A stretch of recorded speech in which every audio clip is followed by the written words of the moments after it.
Hana pressed her headphones tighter against her ears as the strange signal cut through the usual space static.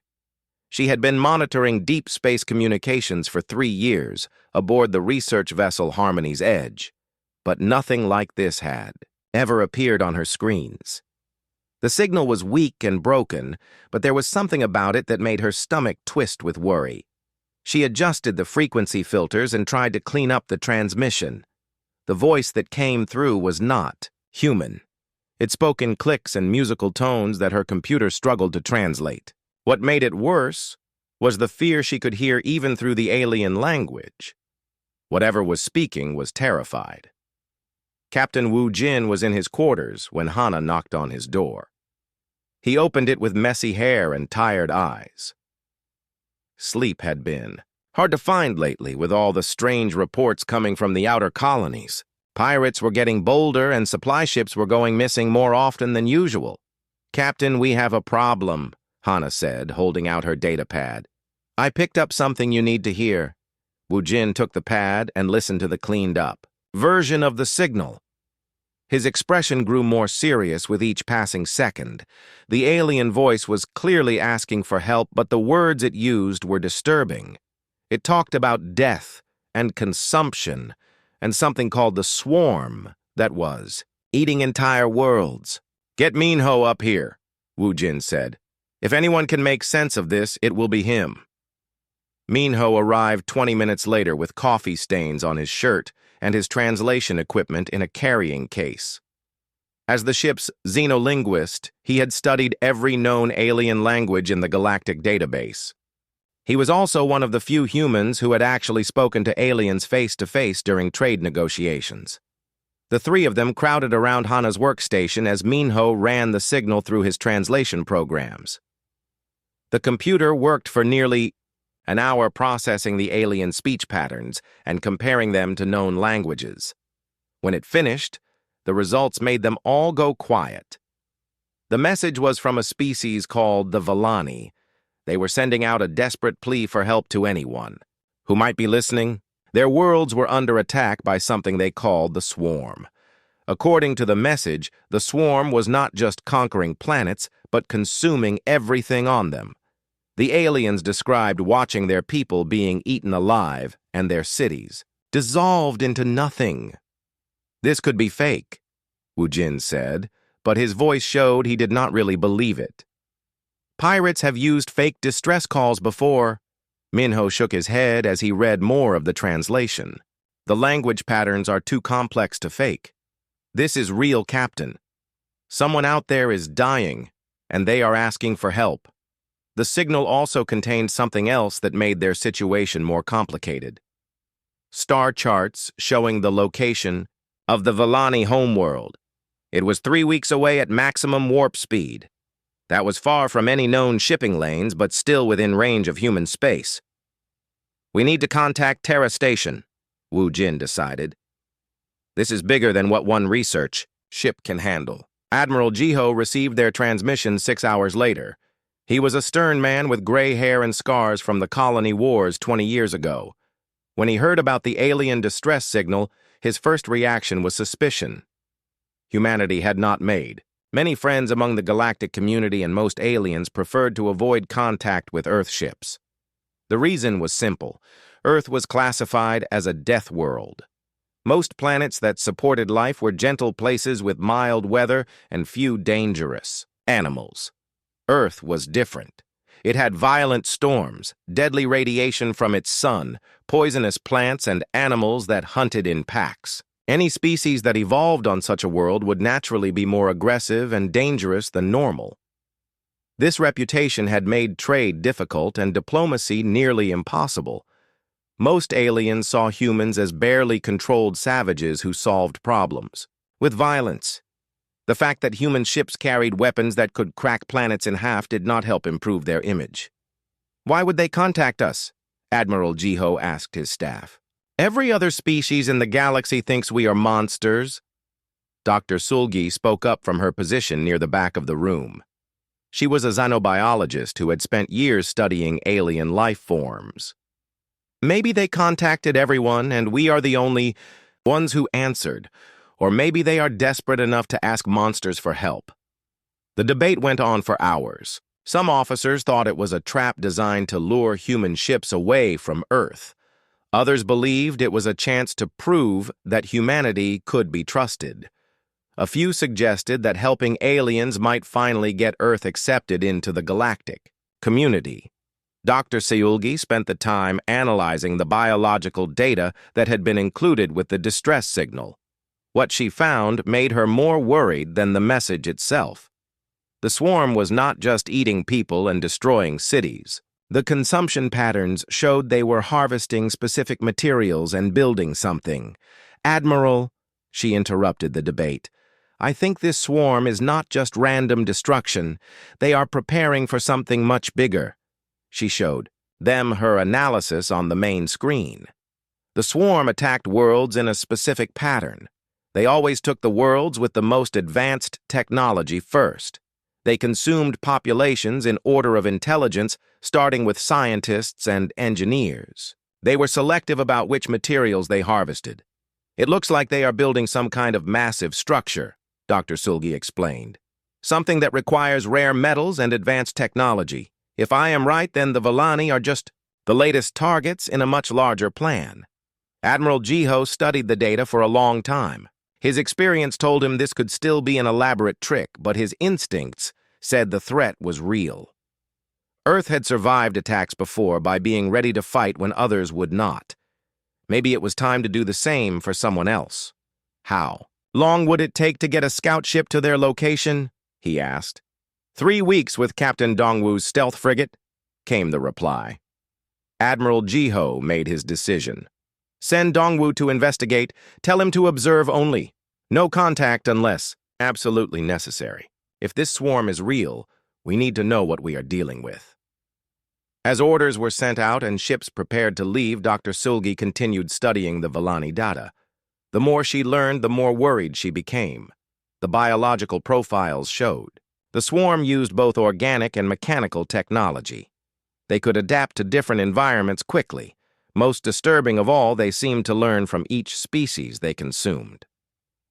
3 days later, Captain Dongwu and his crew departed Terra, stationed aboard the Silent Thunder.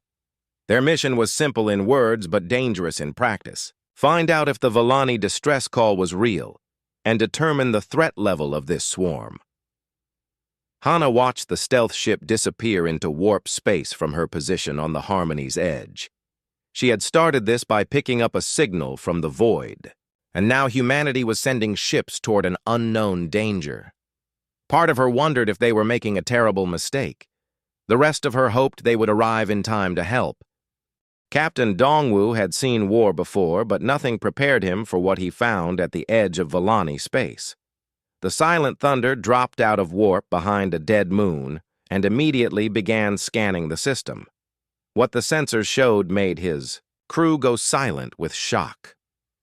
3 planets that should have been green and alive were now brown husks floating in space.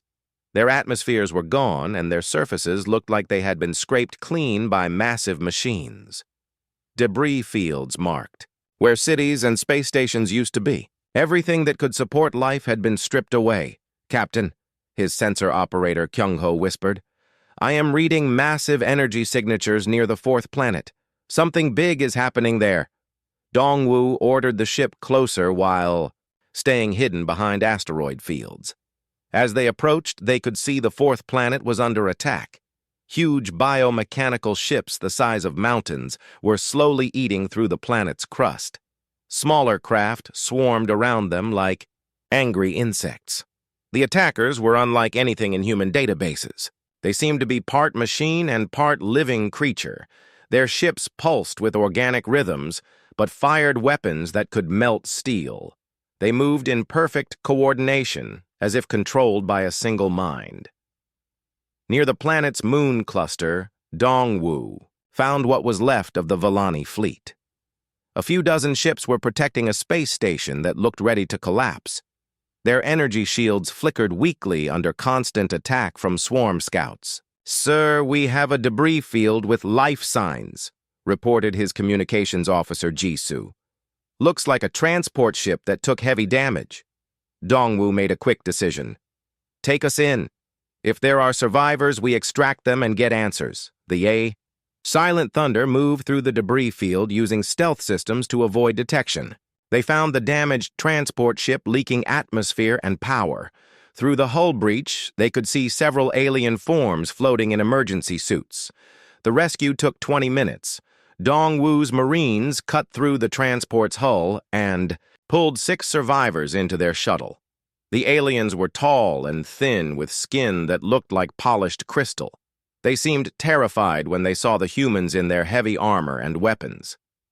Back aboard the Silent Thunder, the aliens were brought to the medical bay. Dr. Nyan treated their injuries while trying to communicate.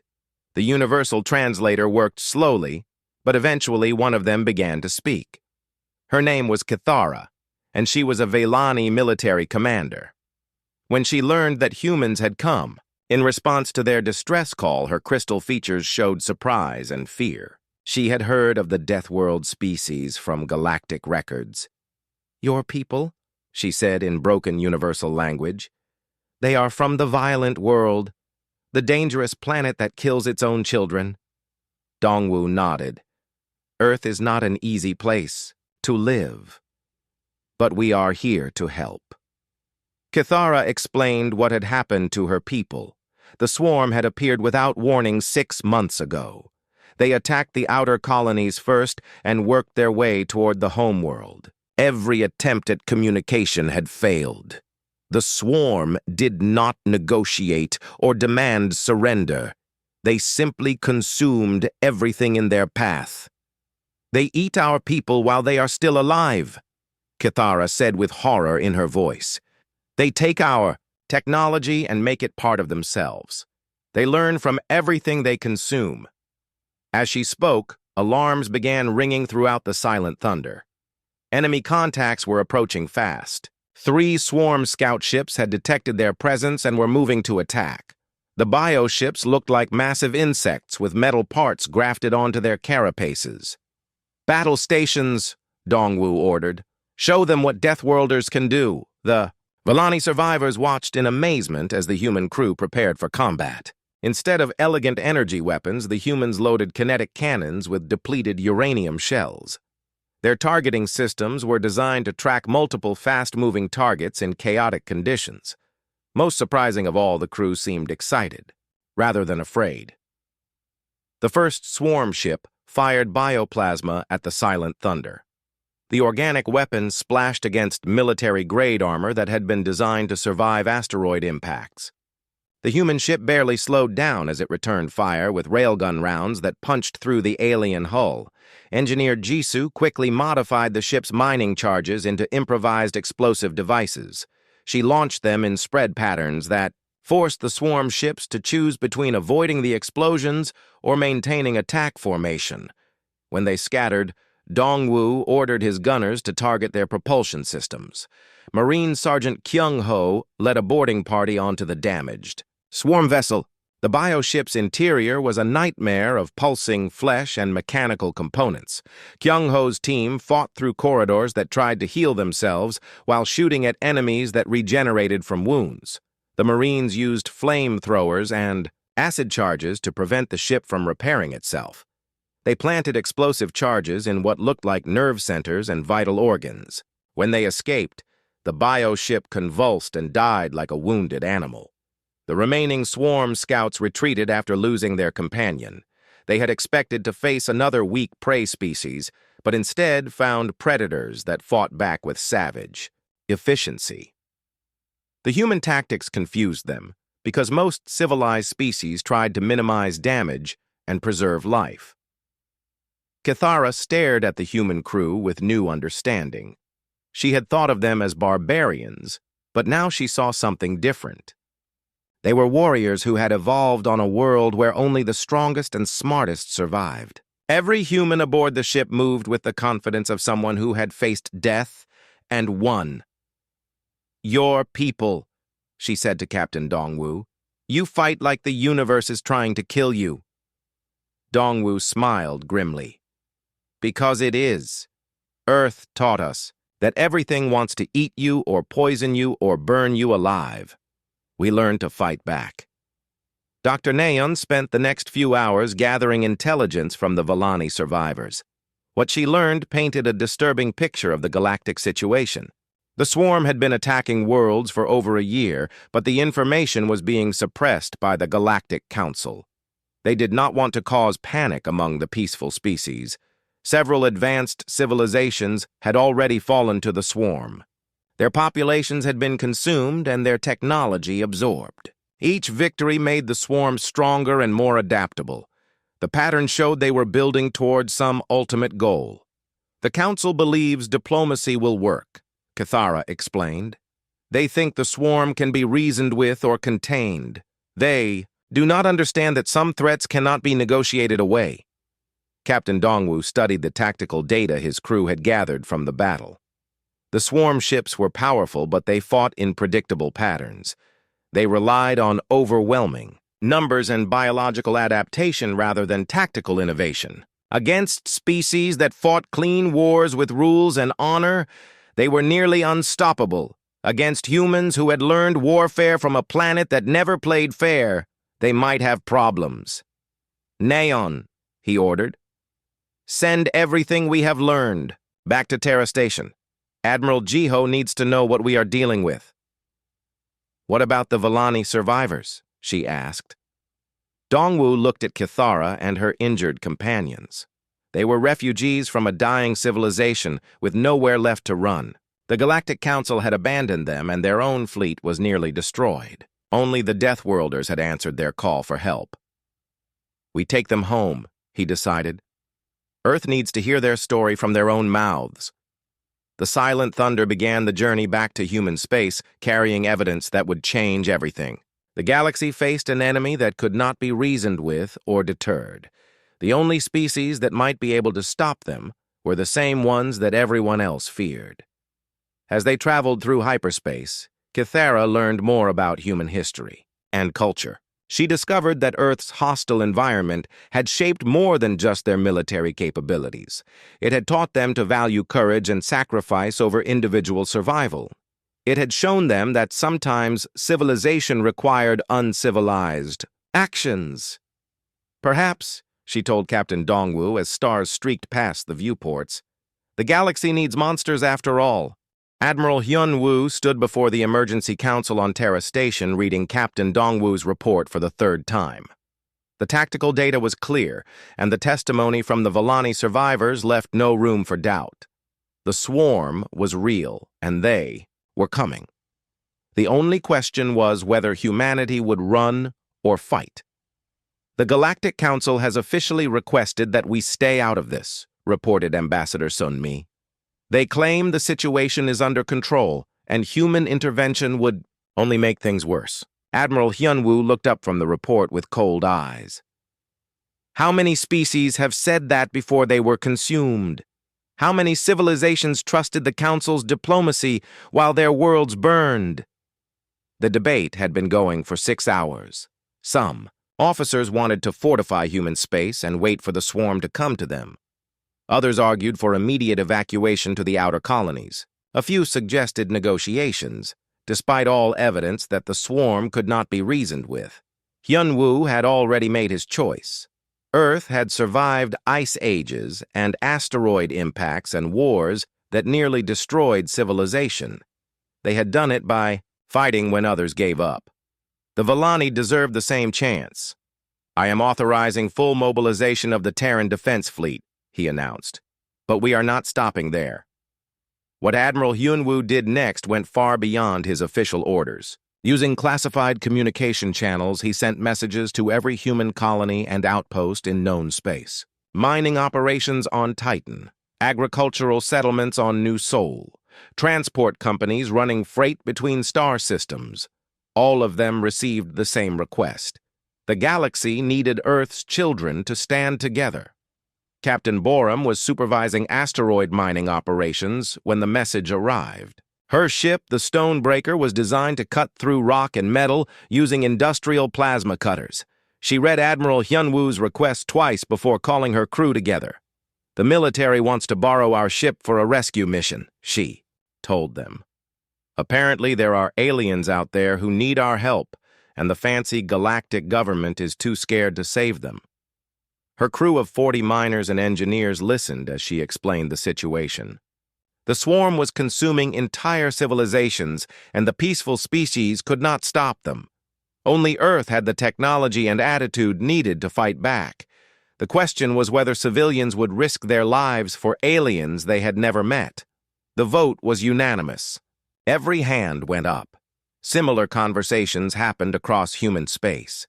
Commander Taehyun's fighter squadron volunteered to modify their civilian patrol craft for combat.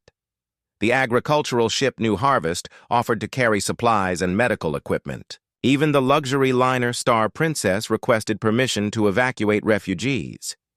Within 2 weeks, the largest human fleet in history was assembling near Jupiter. Military vessels formed the core, but they were surrounded by converted civilian ships that had never been designed for war.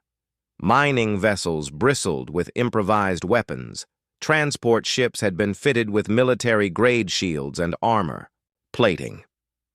The aliens watching from their embassies were shocked by what they saw. Most species carefully separated their military and civilian populations. The idea that farmers and miners would volunteer to fight in space battles was completely foreign to them. It confirmed their worst fears about human aggression and disregard for life. They did not understand that Earth had taught humanity a different lesson. When survival was at stake, everyone fought. There were no civilians when extinction came calling. Admiral Hyunwoo toured the fleet in his flagship, the Terra's Fury. What he saw filled him with pride and worry in equal measure. The ships were ready to fight, but many of their crews had never seen real combat. They would be facing an enemy that had consumed dozens of advanced civilizations. Captain Borum's ship had been completely transformed. Her mining plasma cutters had been modified to focus their beams for ship-to-ship combat. The cargo holds were filled with explosives that could crack asteroids in half. Her crew had painted messages on the hull in multiple languages. The most prominent one read, "Earth Remembers." Commander Taehyun's fighter wing had undergone similar changes. Their civilian patrol craft now carried missiles designed to disable pirates and smugglers. The pilots had trained in combat maneuvers using asteroid fields as obstacle courses. They flew in formations that prioritized survival over elegance. Dr. Seulgi arrived with the final piece of intelligence that made the mission possible. Her analysis of swarm bioships had revealed a critical weakness. The organic components could not adapt to certain types of radiation that were common on Earth but deadly to most life forms. Their ships are designed to fight in clean environments, she explained to the fleet commanders. They expect their enemies to avoid using weapons that contaminate space or poison atmospheres. They have no defense against the kind of dirty fighting that Earth species consider normal. This gave Admiral Hyunwoo an idea that would have horrified any civilized military commander. Human ships routinely carried radiation sources for power generation and waste disposal. What if they deliberately created combat conditions that only Earth-evolved beings could survive? The plan they developed was simple and brutal. The human fleet would engage the swarm using weapons and tactics that turned space itself into a weapon. They would flood battle zones with radiation and toxic compounds that human crews could tolerate but would kill most other life forms. It was exactly the kind of savage strategy that made other species fear humanity. Ambassador Sunmi tried one last time to stop the fleet from departing. She met with Admiral Hyunwoo in his quarters as ships prepared for the jump to hyperspace. The political pressure from the Galactic Council was enormous, and Earth's reputation would suffer if human ships intervened without permission. "Admiral," she pleaded, "if we do this, we may never be accepted into galactic society. They already think we are barbarians. This will confirm their worst fears." Hyunwoo looked out at the assembled fleet through his viewport. Hundreds of ships waited for his order. Each one represented thousands of humans who had volunteered to risk everything for aliens they had never met. They were not doing it for political gain or trade advantages. They were doing it because it was right. Maybe they are correct about us, he said quietly. Maybe we are barbarians. But sometimes the galaxy needs barbarians. The fleet jumped to hyperspace 6 hours later. 300 human ships carrying crews from every colony and outpost in Earth space. They were armed with weapons that most species considered too dangerous to deploy. They flew under commanders who valued victory over honor and survival over elegance. As they traveled toward Volani space, Ambassador Sunmi received angry messages from alien governments. The peaceful species were outraged that the Deathworlders had ignored diplomatic protocols. Some threatened trade sanctions, while others demanded that Earth be expelled from all galactic institutions. She forwarded the messages to Admiral Hyunwoo without comment. Political consequences would be dealt with after the shooting stopped. Right now, there were aliens who needed help, and humans were the only ones willing to provide it. The Volani homeworld had 3 days of shield power remaining when long-range sensors detected the approaching human fleet. Commander Kythera had been preparing her people for their final battle when the impossible happened. The Deathworlders had kept their promise. She watched through telescopes as human ships dropped out of hyperspace at the edge of the system. There were so many of them that they blocked out stars. Their hulls were scarred from asteroid impacts and radiation exposure. Their weapons were crude but effective. They looked exactly like what they were: survivors from a world that tried to kill everything on it. The swarm had been preparing to finish consuming the Volani homeworld when the human fleet arrived. Bioships that had never known defeat suddenly found themselves facing an enemy that fought without rules or mercy. The galaxy was about to learn why Earth was classified as a death world. Admiral Hyunwoo opened communications to all ships as they prepared for battle. His message was broadcast on frequencies that every species could understand. The words were simple, but they carried the weight of human history behind them. This is the Terran Defense Fleet. We came because you called for help. We fight because it is right. Today, the galaxy learns what happens when you threaten Earth's friends. The Deathworlder Armada began its attack. Fleet Admiral Jinwoo watched the swarm formation from the bridge of Terra's Fury as his tactical team prepared the opening strike. The bioships were arranged in perfect geometric patterns around SciFiPrime, like they were performing some kind of ritual. They had never faced an enemy that ignored the civilized rules of warfare. All ships, he broadcast on the fleet frequency. Execute Deathworld Protocol Alpha. What happened next would have been considered a war crime by every peaceful species in the galaxy. Human ships began hurling asteroids at swarm capital vessels using magnetic accelerators normally used for mining operations. The rocks were not just projectiles. They had been fitted with nuclear charges that would detonate on impact. Captain Borum's Stone Breaker led the asteroid bombardment. Her ship could move mountain-sized rocks with the same equipment used to harvest rare metals. Now those rocks became weapons that struck swarm bioships with the force of planetary impacts. Each hit destroyed sections of living hull that took hours to regenerate. The swarm tried to adapt to the unusual attack pattern, but they had never encountered enemies who used their own star system as ammunition. Their bioships were designed to fight other vessels, not incoming asteroids traveling at incredible speeds. Their elegant plasma weapons could not stop rocks that massed millions of tons. Commander Tae-hyun's fighter wing exploited the confusion by diving into the swarm formation with modified patrol craft. His pilots had trained in the radiation zones around Jupiter where normal fighters could not operate. They flew through the wreckage of destroyed bioships while launching missiles at point-blank range. Watch for the regeneration zones, Tae-hyun warned his pilots. Hit them fast and get out before they adapt. The fighters targeted the organic computers that controlled swarm adaptation. Every bioship had neural clusters that analyzed enemy weapons and developed countermeasures. Tae-hyun's squadron used armor-piercing missiles to destroy these clusters before they could share information with the rest of the fleet. It was a strategy that required sacrificing individual fighters to achieve tactical goals. 3 of Taehyun's pilots died in the first hour, but their sacrifice prevented the swarm from adapting to human weapons. The bioships kept making the same mistakes because their learning centers were being destroyed faster than they could be. Rebuilt, Admiral Hyunwoo coordinated the overall battle from his command ship while monitoring casualty reports. Human losses were severe but acceptable by Earth military standards. Every species that evolved on a death world understood that survival sometimes required terrible choices. The Volani survivors aboard human ships watched the battle with mixture of awe and horror. Commander Cathara stood on the bridge of the Silent. Thunder as Captain Dongwoo maneuvered through a formation of dying bioships. The human crew worked with calm efficiency even as enemy weapons tore through their armor. "Your people," she said to Dongwoo. "They fight like they do not fear death."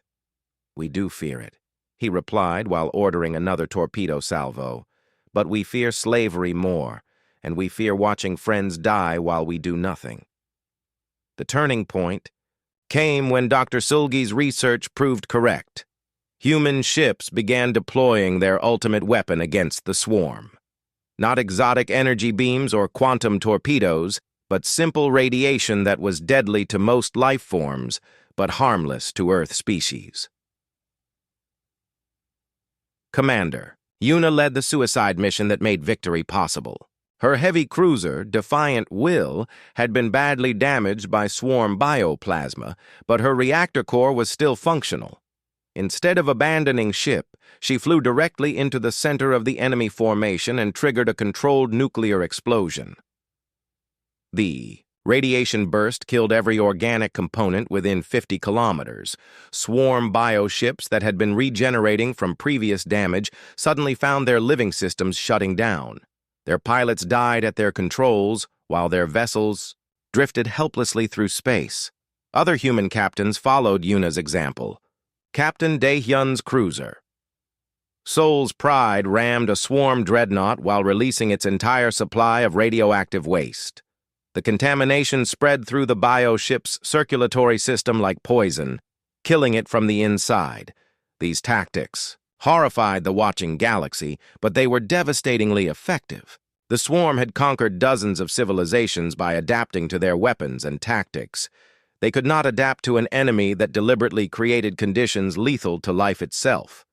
General Hansel commanded the ground forces that landed on several swarm-controlled asteroids.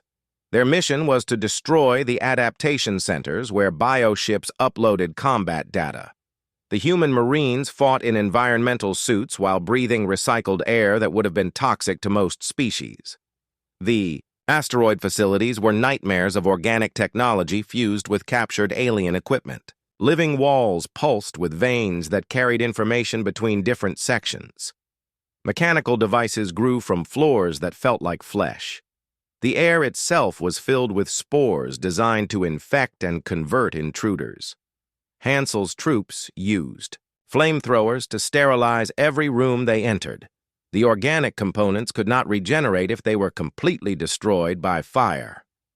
Marine squads moved through the facilities like antibodies, fighting an infection, burning out every trace of swarm presence. "Do not let anything survive," Hansel ordered his troops. "If even one spore escapes, it could rebuild this entire facility." The ground assault took 18 hours of continuous fighting. Human casualties were heavy, but the mission succeeded. When the adaptation centers were destroyed, the remaining swarm bioships lost their ability to learn from the battle. They continued, fighting with the same tactics that had failed them from the beginning. Commander Cathara requested permission to join the final assault on the swarm command vessel. Her people had been nearly extinct a few days ago, but watching humans fight had given her new ideas about warfare. If her species was going to survive, they needed to learn from the Deathworlders. Captain Dongwoo agreed to let her come along, but only if she understood the risks. Human boarding actions were not elegant affairs with honor and ceremony. They were brutal, close-quarters battles where anything that worked was considered acceptable.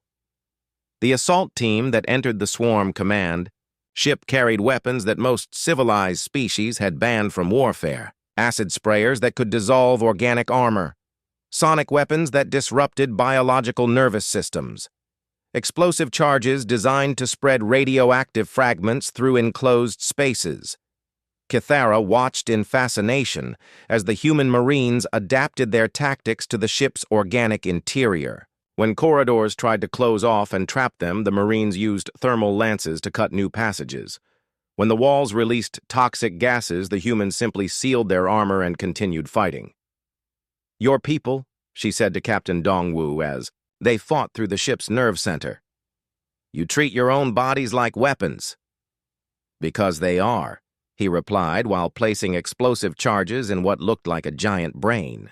"Earth taught us that we are our own best tools for survival." The swarm command ship died like a living creature when the charges detonated. Its organic systems convulsed and shut down while mechanical components sparked and failed. The death, "Scream it!" broadcast disabled every remaining bioship in the system. In the aftermath of the battle, Admiral Hyun-woo surveyed the wreckage floating around HFY. Nearly 60% of the human fleet had been destroyed or damaged beyond repair. Thousands of Earth's children had died to save aliens they had never met. The cost had been enormous, but the Villani were free. The surviving swarm vessels had fled toward unknown regions of space, but their organized assault on this system was broken. For the first time since the invasion began, the bioships had been forced to retreat. The galaxy's most feared predators had met something even more dangerous. As rescue operations began, Commander Kithara met with the human command staff to discuss what came next. Her people were saved, but traumatized by what they had witnessed. The Deathworlders had fought with a savagery that challenged everything the Villani believed about civilization and warfare. "Admiral," she said to Hyun-woo, "my people owe you a debt that can never be repaid. But I must ask, how do you live with yourselves after fighting like that?" Hyun-woo looked out at the debris field where so many humans had died. "By remembering why we fight. Not for glory or conquest, but to protect those who cannot protect themselves. The methods may be savage, but the cause is just." News of the victory spread quickly through galactic communication networks. The peaceful species were shocked that anyone had defeated the swarm in open battle. Most were disturbed by the brutal tactics humans had used, but none could argue with the results. The Deathworlder Armada had proven that Earth's children could do what the rest of the galaxy could not. They could fight wars that others were too civilized to win. The question now was whether the galaxy would accept that sometimes salvation came from the most unexpected places. Admiral Hyun-woo stood before the massive construct that hung in space like a metallic cancer. 3 weeks of pursuit had led the human fleet to this place where the swarm had built something that defied understanding. The structure was larger than most moons and made from the remains of a dozen consumed worlds. It pulsed with organic energy that hurt to look at directly. Dr. Sulgi's analysis confirmed their worst fears. The construct was a hive mind amplifier designed to control every swarm entity across the galaxy. When it was completed, the bioships would become extensions of a single intelligence that could coordinate attacks on every civilized world simultaneously. The window to stop them was measured in hours, not days. "Sir," reported his tactical officer, "our scouts count over 2,000 swarm vessels defending the construct. They outnumber us 6-1. Hyun-woo studied the enemy formation through the main viewer. The bioships were arranged in perfect defensive rings around their megastructure. They had learned from the battle at HFY and adapted their tactics accordingly. This time they would not be caught off guard by human aggression. Captain Woo Jin commanded what remained of the human fleet after weeks of running battles with swarm scout forces.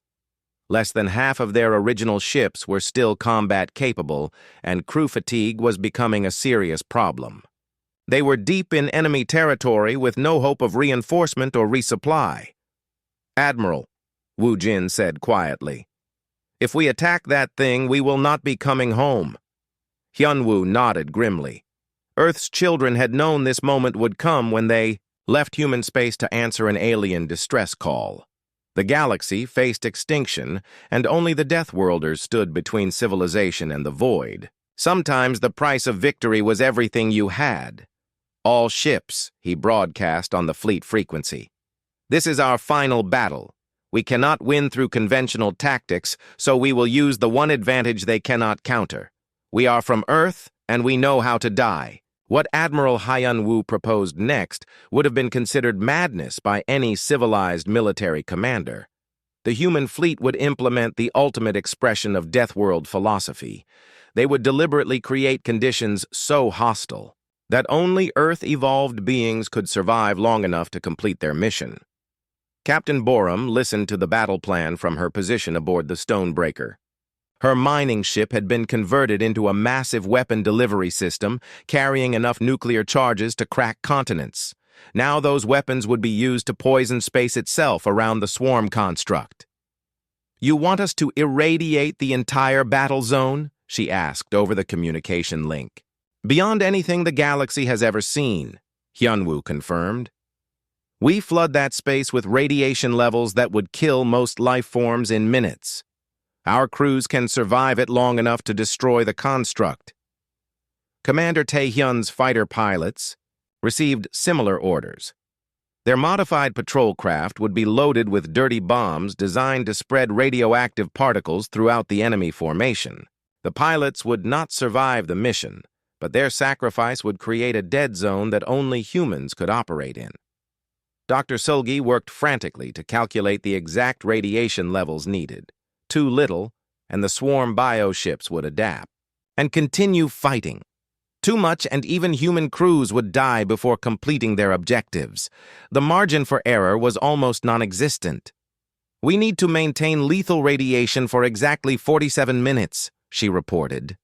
"That should give our assault teams enough time to plant charges inside the construct while keeping the swarm ships paralyzed." The attack began with Captain Borum's mining ships hurling nuclear devices into the heart of the enemy formation.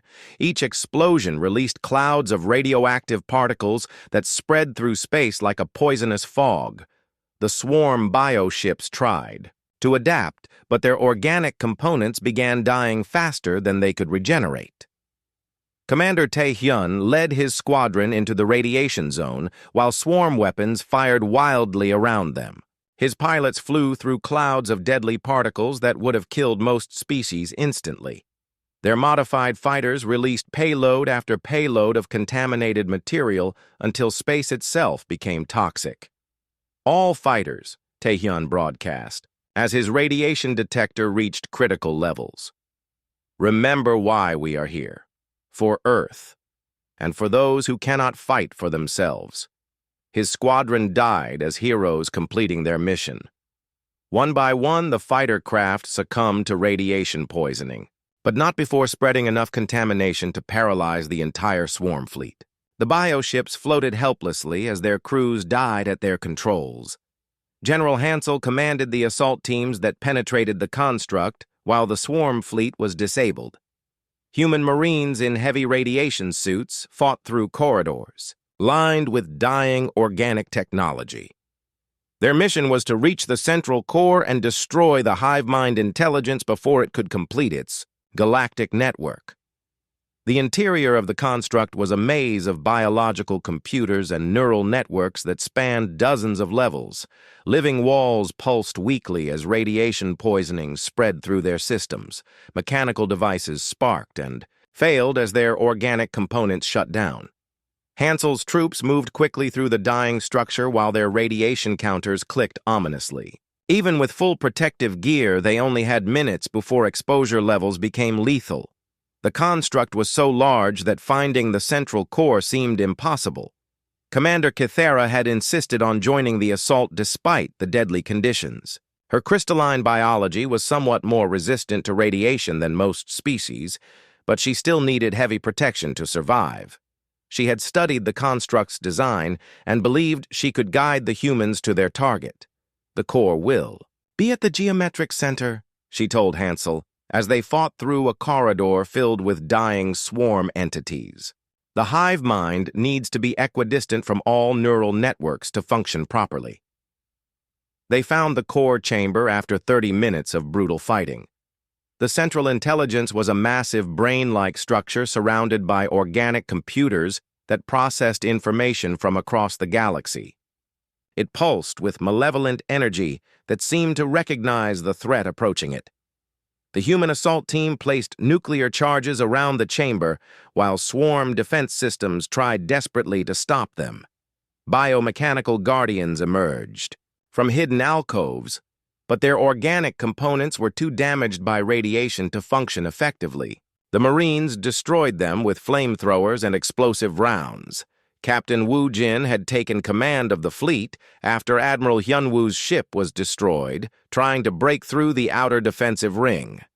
From his damaged bridge, he coordinated the final phase of the attack while radiation slowly killed his crew. The price of victory was being paid in human blood. All remaining ships, he broadcast, cover the assault teams until they complete their mission. Whatever happens, we do not retreat. The human fleet fought its last battle in a radiation zone that would have been instantly lethal to most species. Ship after ship died as their crews succumbed to poisoning, but they continued fighting until the very end. Each sacrifice bought precious minutes for the assault teams working inside the construct. General Hansel activated the nuclear charges with just minutes to spare before radiation exposure would have killed his entire team. The explosion that followed was visible from the edge of the star system as the construct collapsed in on itself. The hive mind intelligence died screaming across subspace frequencies that shattered the coordination of every swarm entity in the galaxy.